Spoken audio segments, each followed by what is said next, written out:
James Joyce's Ulysses. It's called like that because he has a broad relationship with Homer's Odyssey. Just as Ulysses, the Odyssey, spends 10 years out at sea, Leopold Bloom spends the whole day out. He needs to go to a funeral first, and then he stays out because he knows that his wife, Molly, will receive another. He loves her, and for the sake of peace, he stays out.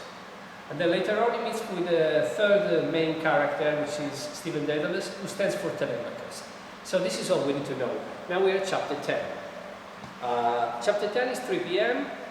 and unlike the rest of the book, it's a chapter that doesn't follow the arc of the story of the events of Leopold Bloom on the 16th of June 1904. But it is a look at Dublin and its characters and its society. So, let's start. The main character is Father John Combe. Father John Combe is a Jesuit and is crossing town to deliver a letter of recommendation for young Dignam, the son of the man whose funeral is held on the day. Because having lost his dad, he can't afford a fee for Jesuit school. Now, this is an autobiographical reference, as Father John Combe existed. He was the headmaster of James Joyce's school, and he did admit him for free 1 year because Joyce's family lost everything. So without him, we wouldn't have Ulysses, because Joyce would have ended up at the Christian Boys' School, which was the poor children's school of Dublin at the time.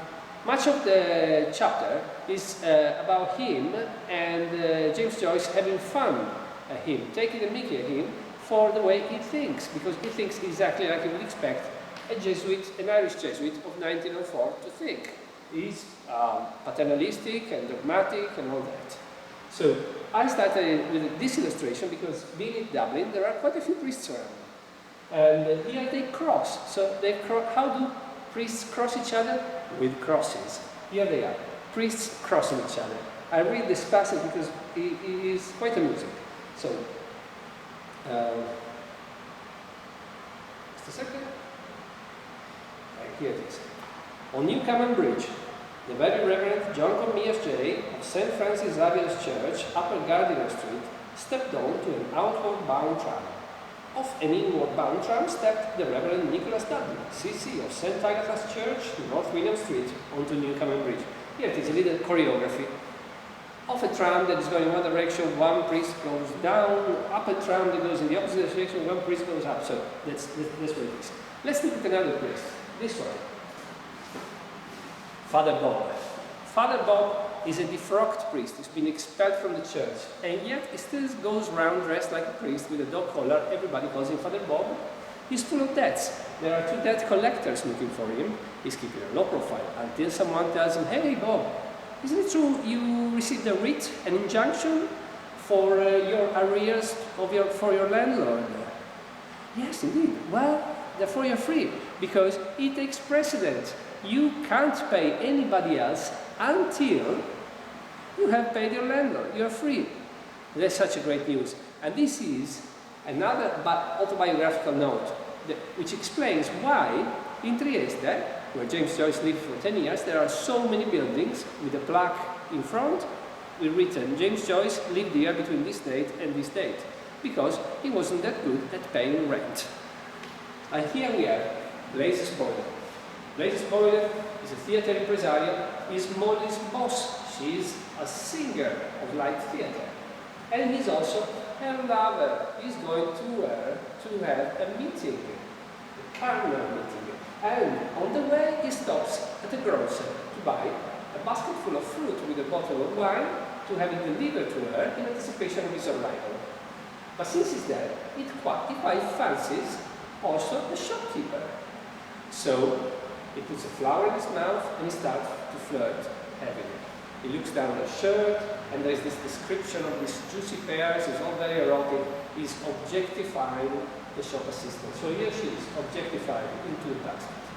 When he's finished with objectifying her, he asks if he can call the office, which they allow him to, and he calls his secretary, which is Miss Dunn, which is this other girl. She's a different type of girl.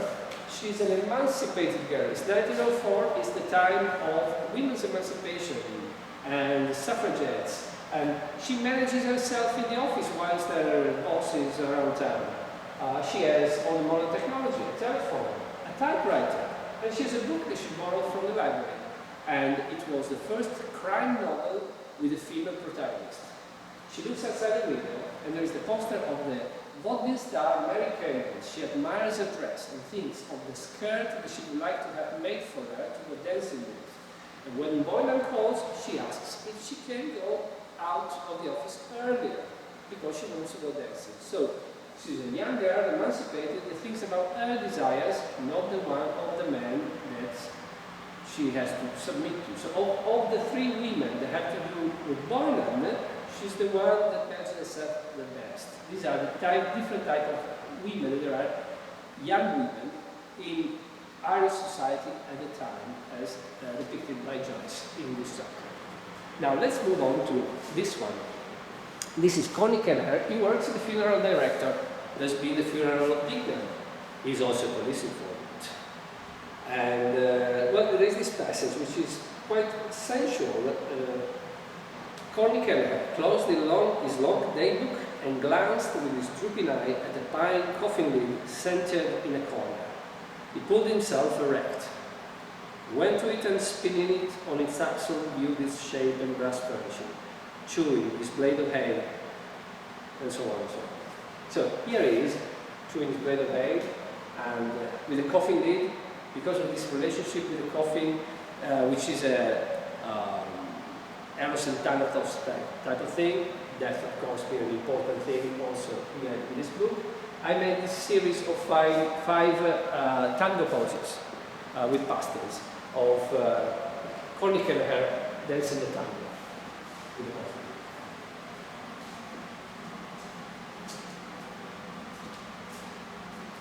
And here we have the prophet Elijah on a little paper boat.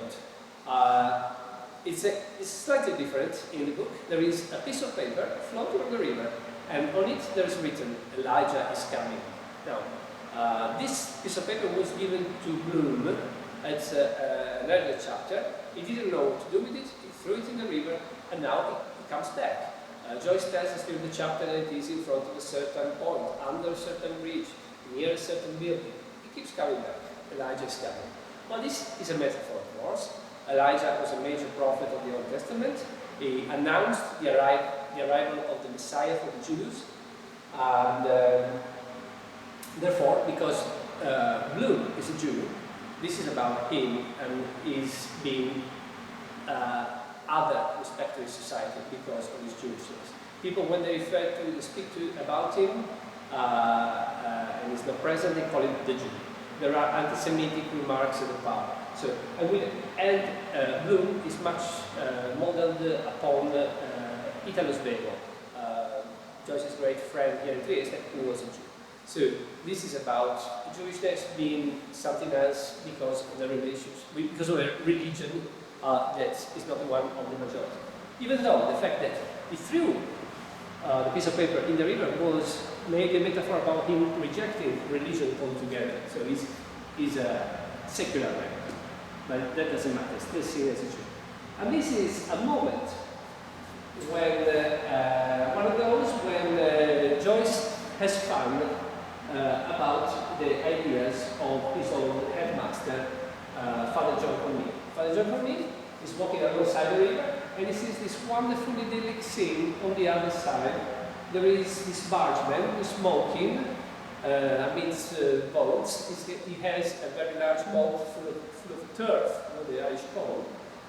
There's a horse grazing, they are under a tree, and he thinks, how great is God that gave us turf in bogs so men can dig it out and the poor can warm their houses with, which is a very paternalistic view of society, one that you would have in the Middle Ages, but now we are in 1900, and so Joyce, of course, has fun with it because it's a silly thing to say. So I put the poor directly submerged. They are working under the water, and the bargeman, who's bourgeois, is looking at them, and the scene is no more idyllic, it's dark. So it's kind of a social consciousness that John Cormier was lacking, obviously. Here there is a lighter moment, and this is Stephen Dedalus, which will be Telemachus, which is also the alter ego of James Joyce himself. He's a young poet, he's walking about town, and he's meeting this other character who is an opera impresario, who tells him, Stephen, you have a wonderful voice, you must absolutely give up poetry and start a career as a singer. I'm going to manage you, we're going to make so much money. And he says, no thanks, because I think that the written word is more important. This character is carrying a musical manuscript, and this whole conversation happens in Italian. The name of the character is Almidano Artifoni, which is a great, funny name. And it was an actual character from Trieste. It was the boss of Joyce here in Trieste. He was the director of the Bandit School of Language where Joyce taught Italian. Whilst they're having this conversation, a coach arrives, and out of it comes this Scottish musical band that starts to walk towards the gate of Trinity College. Later on in the chapter, they play for the Viceroy, so it is probably a dig at the Scots for not being as rebellious as the Irish towards the English inside of Great Britain. The tram arrives, and you have to leave, and he runs away. The musical part that I used here as a background, the Beatles, is from Madonna Butterfly, who premiered that year in February, so it is possible that in June, Almidano Artifoni, as an opera impresario, would have apart from Madame Butterfly. Maybe it's preparing the production. So let's move here to, we saw Stephen Dedalus, now we're looking at his family. He has 3 sisters and the father. This is his older sister. It's an extremely poor household because the father doesn't bring any money home. He tells us that she's a home stirring into a large pot. And then he writes, and the valet rang the bell. And one wonders, what does he have to do with it? And it's one of those Joycean moments when he throws in sentences that don't make any sense. So I depicted it because it's one of the difficulties of reading Ulysses, which is one of the hardest books in circulation. The thing clarifies itself only quite a few pages later, when he tells us that their father is in an auction house looking for a bargain to then resell and make some money with. And there is a valet ringing a bell, so there is a connection that appears later. So I put it because it's written like that, and I liked it. Anyway, she's stirring into the pot, and another sister comes in, the middle sister. There are 3 sisters. The middle sister comes in and says, "Oh, there is a pot. What's there? What's to eat? Nothing." She's washing. There are shirts inside the pot, but they do have some soup that was given to them by Sister Mary Patrick. They received the charity of the nuns. So this other sister received a bowl of soup, and breaking a piece of bread, she says, "Our Father who art not in heaven." And the other one said, "But it's blasphemous." It isn't blasphemous because it is their father, Simon Dedalus, who doesn't bring money home, and forcing them to live in such poor conditions. So just like Lucifer cast down from heaven into hell, is cast down at the eyes of his daughter for being such a disappointment. And here we have another father. This is Dignam himself, the man who died. There's the funeral on the day. And young Dignam, the one that's been recommended for school, for free schooling, remembers the last time he saw him. He was drunk, he was going out to drink a bit more, and on the doorstep he stopped and told him, "Be good with your mum." And that was the last time he saw him. And so these are the fathers that are around, which explains to us why Stephen Dedalus is Telemachus. So here we have another priest. This is Father Hugh C. Love. He is a Protestant pastor, and he is, by the way, the landlord of the defrocked priest. He delivered in the injunction, the writ to the city smiling. There may be a metaphor there. Anyway, he is very passionate about history, and is visiting the basement of St. Mary Abbey in Dublin. His guide tells him in this room in 1534, St. Thomas declared himself a rebel. And he lights a match. And I dream like this. He lights the match and he lights his story. Here comes the ghost of this Irish rebel from the 1500s, St. Thomas. So let's go on. This is a recurrent character. A few times we see passing through this one-legged sailor. He's begging, singing. He sings patriotic songs, British patriotic songs, even English patriotic songs in Dublin. And yet people give him money. Molly throws him a coin from the window. Children are amused at his missing leg. I dream like this. He still has his old putrid leg that is running about. But what's important is what Father John Comey, the Jesuit, thinks about him. Seeing him, he thinks of sailors and soldiers who lost their legs at war, and of the words of Cardinal Wolsey, who said, "If I had served my God the way I served my king, I would not be like this now." Meaning, you served your king, you went to war, you lost your leg, it's your fault. You should have prayed more. That's what the priest thinks. And another thing that he thinks is about the big news of the day. It's on the front pages of all newspapers. A disaster, of course. This ship, that was called the General Slogan, on the previous day, the 15th of June 1904, it went down, bringing with it all its passengers. It was a Protestant congregation on a day trip. And Father John Comey, being a Catholic Jesuit, thinks what a pity they were not prepared, meaning they were not Catholic, they are not going to heaven. But then he also thinks another thing, he thinks, but what a perfect act of contrition. So maybe there is a little space there, we don't need wait for them to go to heaven. So here they are, from the depths. And here there is Bloom. He makes an appearance. He loves Molly dearly, and so he buys her a present. It's a book from the bookstore, and it's an erotic book, because they have a very strange relationship. And so he discusses about erotic literature for 2 pages with the bookstore owner. Here we have Father John Comey again. He's on the tram doing his journey and he sees this old man with a shaky head. And he has a practical thought of a priest. He thinks, well, it's quite difficult to give him communion because he's got a shaky head. So here he is doing it with his job. Here there are these 5 characters with advertising boards. Ellis, it's a stationery business, and they walk around Dublin with hats. We see them passing a few times in the chapter. And this is Bloom, that is not very happy about it, because in the previous chapter, Bloom, who sells advertise as a job, had made a bid for the same business, for an advertising campaign, but it wasn't successful. This one won instead. This was similar, but it involved 5 pretty girls on an open cart going around Dublin. And instead we have 5 men on foot, which is of course cheaper.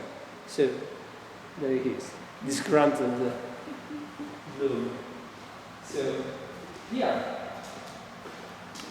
little Dignam is been to his dad's funeral, and at the funeral he thought that the coffin was very big, that he heard that there would be the name on the newspaper, so his schoolmates will read it. And now, it's 3 in the afternoon, he's been sent to buy some pork chops for the guests who are at home after the funeral. And he thinks other things are on the way. One of them is when he reaches in front of a shop window, there is this advertise for a boxing match between an Irish champion and an English champion. And he really would like to go and see the box. That's what he thinks on his dad's funeral day, that he loves to go and see the box. Life goes on. And we are at the end of the chapter. The chapter ends with the carriage of the viceroy, coach and horses, leaving the palace for an event, and they cross town. Now, unlike the rest of the chapter where everything is connected to everything else, there is a true fabric of society. This one appears as an alien element. it is political power coming from top, coming from London even. But people acknowledge it. So they bow, they take their hat off, and little Dignam is particularly enthusiastic because it's a wonderful culture of horses, and he's a child, and he waves happily. And that's the end of the chapter, as I understood it.